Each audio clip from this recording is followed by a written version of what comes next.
Now let's hear a clip from the very beginning of I, Daniel Blake, which puts us in the place of where we start. Good morning, Mr. Blake. My name's Amanda.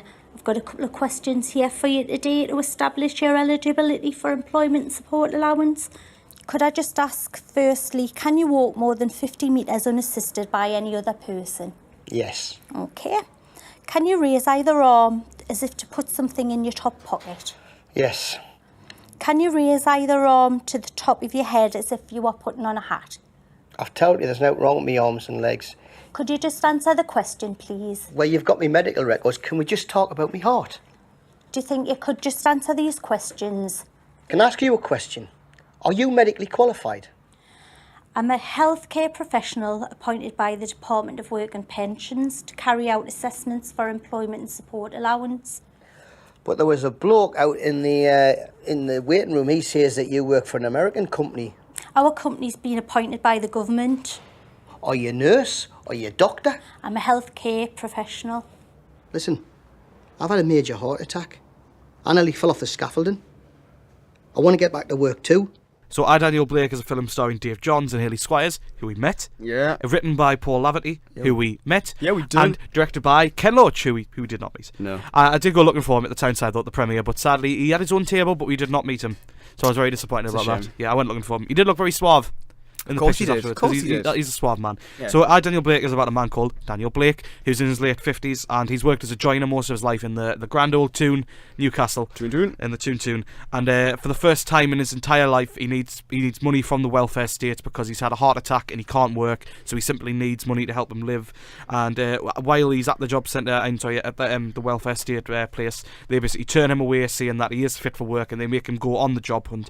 And he crosses path with a single mother called Katie, who's played by Hayley Squires, and she's brought two kids up from London. Basically, they have said down in London that the only place they will be able to live is a house that they've been allocated 300 miles away in Newcastle. So, as mutual kinship within the same problem, they join together and essentially just their battle against the welfare state. Because what this film is, most of all, is an angry film. Oh yeah. Because like, it's two people. Are you getting filled with rage there? Yeah, like it's just in this film. Above all, it's two people's fight against bureaucracy and the man. Because you will not see a film that with as like in relative stakes, it's less stakes than like any sort of Hollywood film you imagine. Well, yeah. In terms of grandioseness. Because it's not Avengers. No, but it means a lot more than those kind of. I think films. it's just because the fact that we've had a summer where stakes have barely mattered in sort of blockbusters, and you come back to films like this where the stakes are based on two people fighting against a system that affects thousands and millions of people in reality. Mm-hmm. That this is the right kind of film to set you back on the right track after a summer that's just been full of just films that have no stakes at all, and this film will make you fuming with rage. I remember, especially by the end, just leaving the cinema, you'll be bubbling.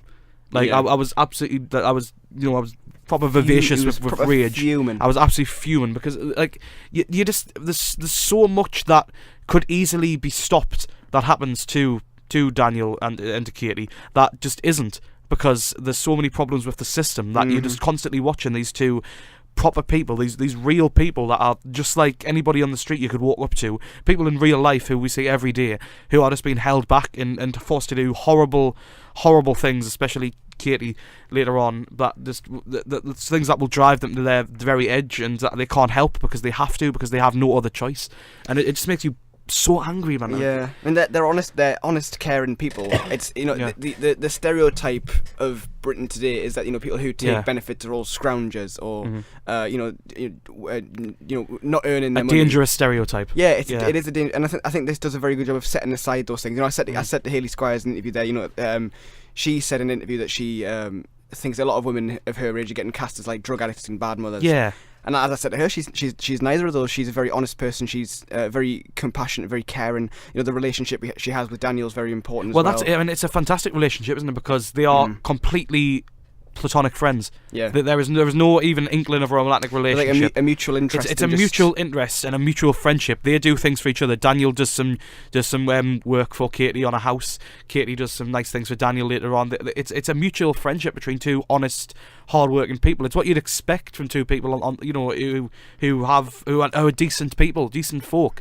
It's what you'd expect. I mean, it's a brilliantly written partnership between them two. They are constantly fighting together against the state, and because as the film goes on and on, you just keep bubbling and bubbling more, because you are helpless to watch more and more happen. And I think Daniel Blake as a character himself is a really, really inspiring figure of hope. I guess he's sort of like the Newcastle version of Che Guevara, in his own sort of essence. Like it's just Dave Johns just gets him completely, and it's by the end you'll be angry, but you'll also be righteous, because you'll feel like you want to do things to help. Because the big thing around Daniel Blake as well, this film, because it is such a humanist, a real folksy film, they have an initiative for this film where they've been handing out, where they've got an initiative where the tickets are passed on, because lots of people have been invited to see the film in Newcastle around the northeast and the UK as well. Yeah, and in the UK as well. And the initiative is to basically pass the tickets on to other friends so they can come and see more screenings. They're basically passing this film on because it is essentially more than a film; it's a message.